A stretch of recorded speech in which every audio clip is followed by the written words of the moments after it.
He just grabbed it out of his hand and started to read the song for him. And he was very impressed by the song. He said, "Oh yeah, that's very good." He loves it, and he will make sure he swore to us. When you say swore to us, did he use those words? I swear to you. Oh, he promised. He promised us. Mm-hmm. And did you? I was totally convinced that he was going to give the songs to Bob. Mm-hmm.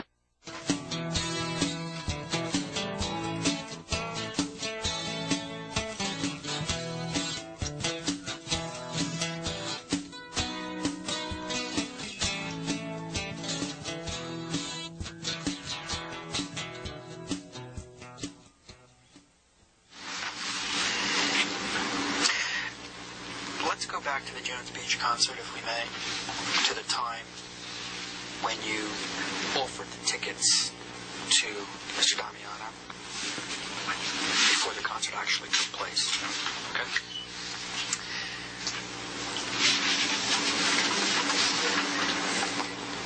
During that point in time when you offered the tickets to him and before he actually went to the concert, did you ever say to him or suggest to him that maybe he should bring some of his songs with him? No, I did not. Do you deny saying that, or is it you just don't recall one way or the other? I deny suggesting to Jim that he bring songs along with him.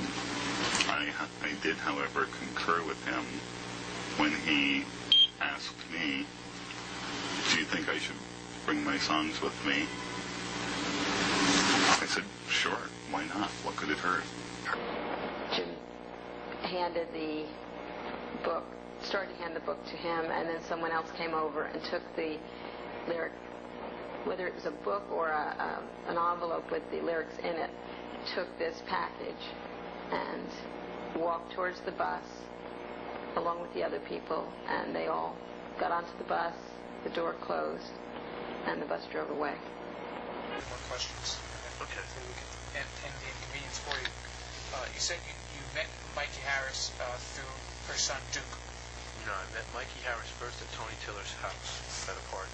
And you met Mikey Harris through her son Duke. No, I met Mikey Harris first at Tony Tiller's house at a party. That's when I met Mikey Harris. Sir, I want to turn now to this meeting that you said happened with Mr. Tiller. Do you remember when that occurred? Your statement says July of '87. Is that about when it happened? Yeah, I believe so. For Anthony to come out, we sat there for a while. Jim had his lyrics books with him, one big thick book, and we were just sitting there for a while. Then Anthony came out. I remember him being in a suit, good-looking, like black man, gentleman, and he took us inside. Yes, and we went to his office, and we just sat down. It was like a big chair, one of these looked like a recliner kind of chair, but it was just a big chair that I was sitting in, and they were acting like they were good friends. I mean, talking, hugging, you know, and they read some of the lyrics. He had Jim's book in his desk, and he was reading through it. Jim was pointing out certain lyrics to him, and they were talking and talking. Then we got into the conversation about recording this my cousin Joanne tape, and I just wanted to get some feedback from Anthony based on his position in this company, what he believes that anything could happen with this if we produce it. And the feedback I got is absolutely yes. That we got into the Bob Dylan. That's not entirely accurate. He said he didn't have enough songs that he wanted to put on an album. During the course of these telephone conversations, he would frequently ask me to pass along information, ask questions about Bob, or to Bob about him. And I, in fact, told him that I would, and that I did. And on those occasions, that, of course, was a mistruth. Okay. Anything else? That's all that comes to mind. Okay. So that And when I use the expression pass along, that's a phrase that I use to suggest passing along information verbally. And when I use the expression pass along, that's a phrase that I use to suggest passing along information verbally. Hello, I'm James Damiano. I'm making this statement regarding Bob Dylan's stealing of James Damiano's songs, respective to my plagiarism lawsuit with Bob Dylan. I will be inviting Bob Dylan's lead attorney, Orange Snyder, to debate the facts of the case live on this channel.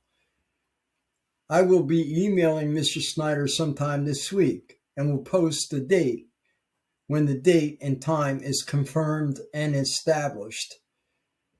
Should any of the people following the story feel compelled to inform Mr. Snyder of my intentions, his email is osnyder@gibsondunn.com.